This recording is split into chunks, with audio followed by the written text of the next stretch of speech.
In today's Outriders video, I have one of the best, if not the best build in the game, especially when it comes to killing bosses. You can easily kill the trial boss in less than 10 seconds when it's set up properly. Extremely easy to play, crazy damage and survivability. This build is really easy to get started because it doesn't require too many mods to actually be strong. I actually just started working on this build yesterday and it's already really strong despite me missing a lot of anomaly power and even some mods on top of that. I will go through everything you need to know and all the mandatory mods and stuff for you to get started, and then of course we're gonna cover the best stuff as well so you know what to keep going for to min max the build. So starting off with the skills here, so we got Cryo Turret, which is gonna be your main source of damage for this build. The Cryo Turret also inflict freeze on the enemies, which is extremely strong. We got a short cooldown at 7.6 seconds. With the Cryo Turret though, you want to keep the uptime on it as high as possible. You don't want to toss it every time on CD, because when you reactivate it, you will lose uptime on your damage, so keep that in mind.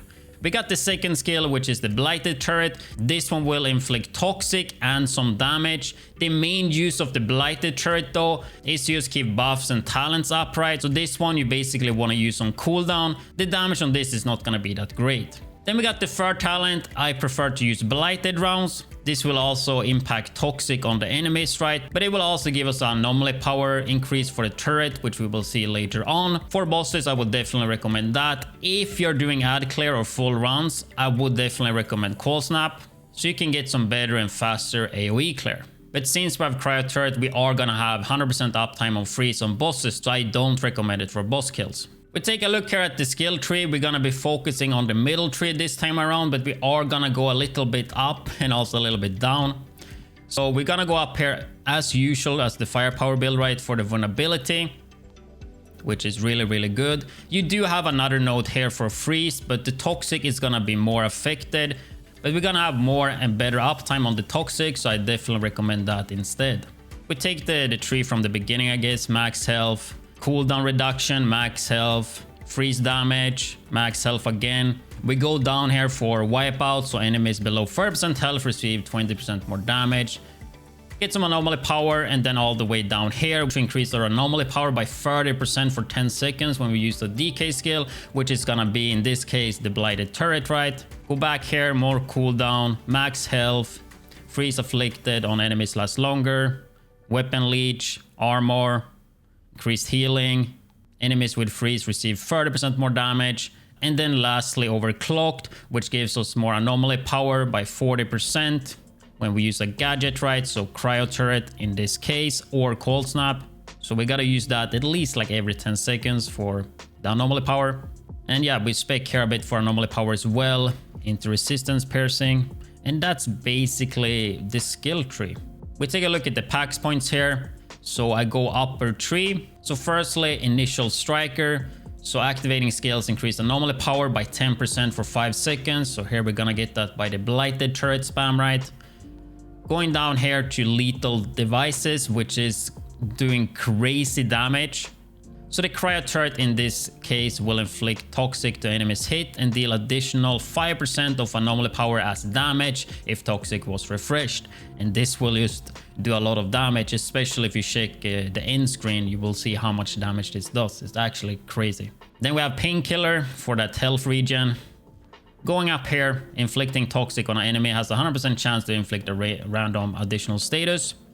And then this one, which deals 5% more damage to enemies for every status we have on them.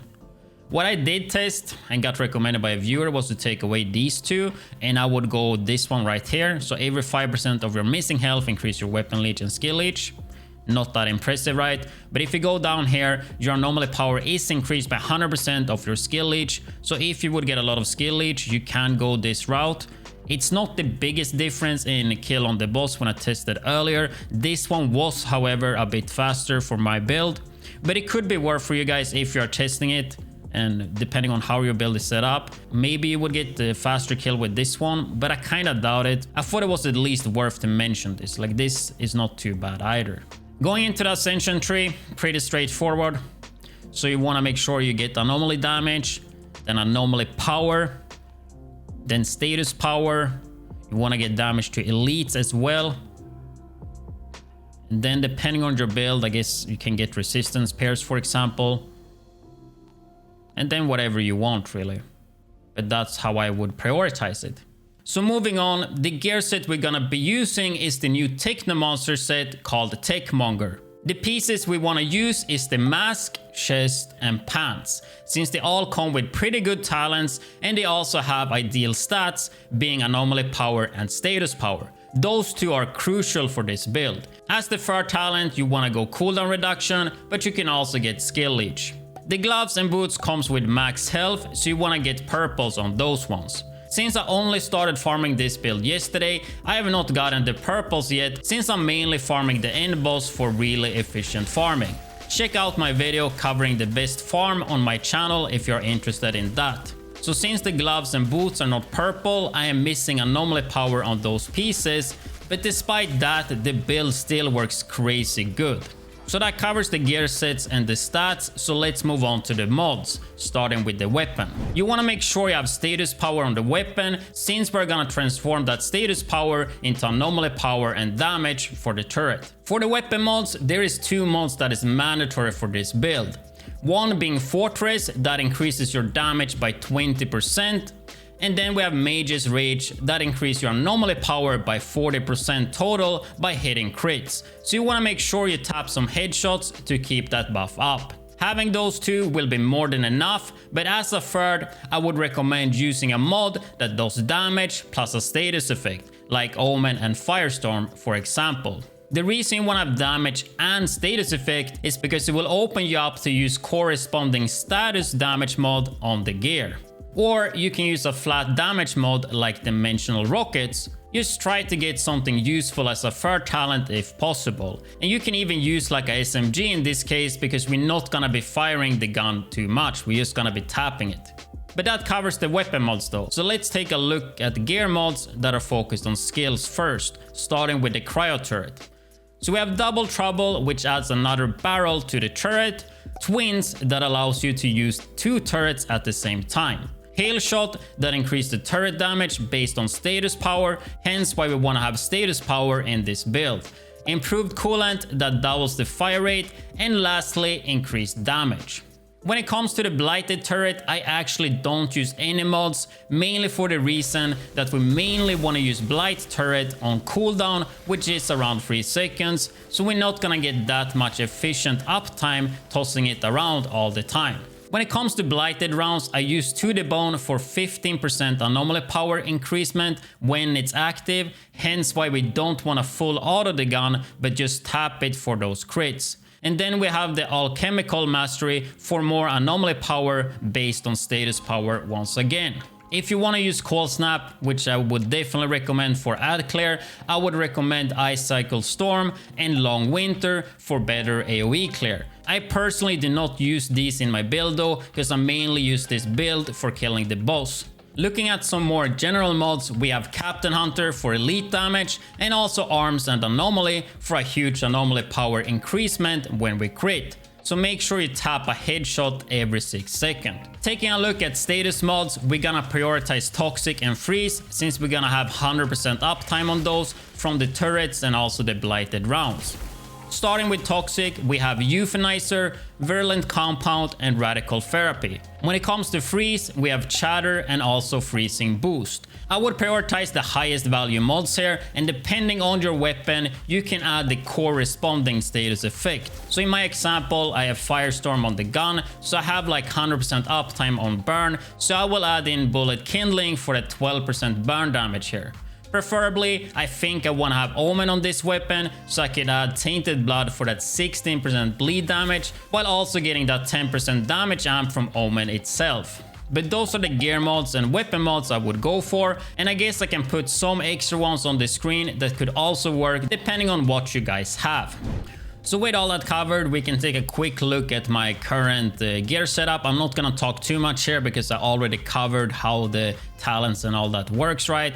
But in case you want to see where my build is at right now. So this is what I have currently. Sunfall, it rolls with Firestorm, then I roll Fortress there, and I got Mage Rage as a third one. So pretty good ones here. And Firestorm gives me fire right, so I can use bullet kindling, which you will see later on the gear. We got the mask here, double trouble to the bone with euphanizer. We got Captain Hunter, increased damage and heal shot, all pretty good here as well. I would love to have Captain Hunter as the third talent here though, so I could change some of the other pieces we're gonna get into, but I haven't gotten that lucky yet. We got the pants with improved coolant, virulent compound and chatter. Pretty damn good this one as well, cannot complain about that. But when we get to the gloves and also the boots is where I struggle, because this is also legendary. We want to have this in purple as I covered before. So we're losing a lot of anomaly power on these two. We get max health, which we don't really need. So we have arms and anomaly and radical therapy and bullet kindling. Bullet kindling because we have firestorm, which is gonna keep that burn up 100% of the time basically. So not too bad here either, can't really complain. But if you take a look at the boots, here's where my boots are really bad. I have twins rolled on there, which is good. Focus discharge, nope. And enriched anthrax, really bad too. I actually did get some boots earlier when I was doing some testing with toxic piercer, so I'm probably gonna put this on later so I can at least get 2 good talents here. But that's basically how my build is right now. I will farm better boots and gloves and I should be pretty set. Like, I'm already killing the boss in like less than 15 seconds. Whenever I get purple boots here and increase anomaly power by so much, it's just gonna be crazy.